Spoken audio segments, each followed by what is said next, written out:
Hello again, and welcome back to Collection Speed Dating at Fort Ticonderoga. I am Matthew Cable, your curator, and I'm here today in our Mars Education Center artillery court with one of the most interesting pieces from our collection.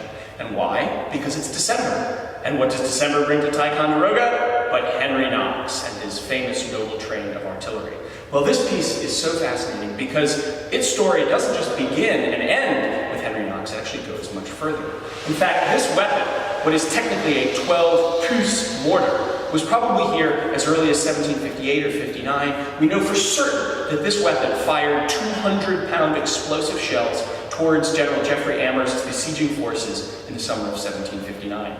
However, the French abandoned Fort Carillon and it fell into British hands, and so did this mortar. It stayed here at Fort Ticonderoga until the opening of the American Revolution. At that time, it was captured along with the fort by Benedict Arnold and Ethan Allen. And in December of 1775, Henry Knox selected this as one of the weapons to take to break the siege of Boston.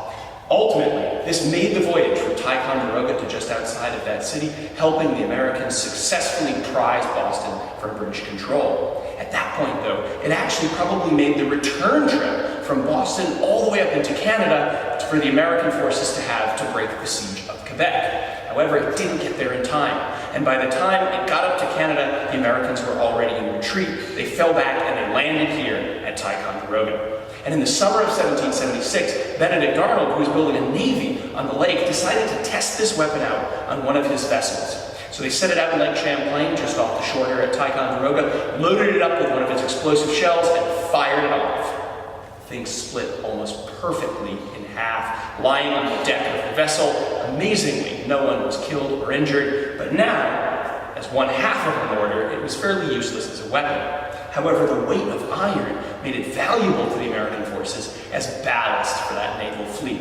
And we believe that this giant piece of iron then sailed north and engaged the British in the Battle of Valcour Island in the hold of one of the American vessels, probably the Trumbull, which escaped from the battle and got back to Ticonderoga, only to be captured by the British in 1777. The British continued to use that vessel, probably with this piece of iron in it, for the rest of the Revolutionary War, and at the end of the conflict, it was broken up in Canada just north of the new international border. And it would have stayed there had America not gone back to war with Great Britain in 1812. And in the summer of 1814, as the British were building a fleet to sail south and once again try to capture American positions on Lake Champlain, this accompanied them in the hold of the HMS Linnet, which means that this, once again, fought through a great naval battle, the Battle of Plattsburgh in 1814. Ultimately, the entire British fleet was shattered and captured by the American forces under the command of Thomas MacDonough.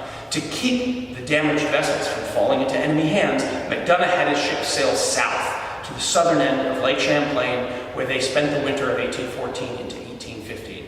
And as the new year began, peace had been declared and the war was over.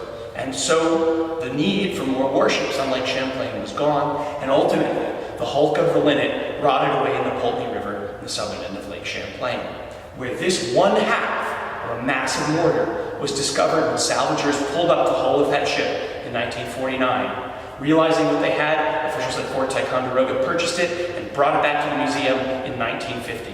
Today, we've had it preserved by the Lake Champlain Maritime Museum, where it is on display to tell one of the most remarkable stories of any object in our entire collection.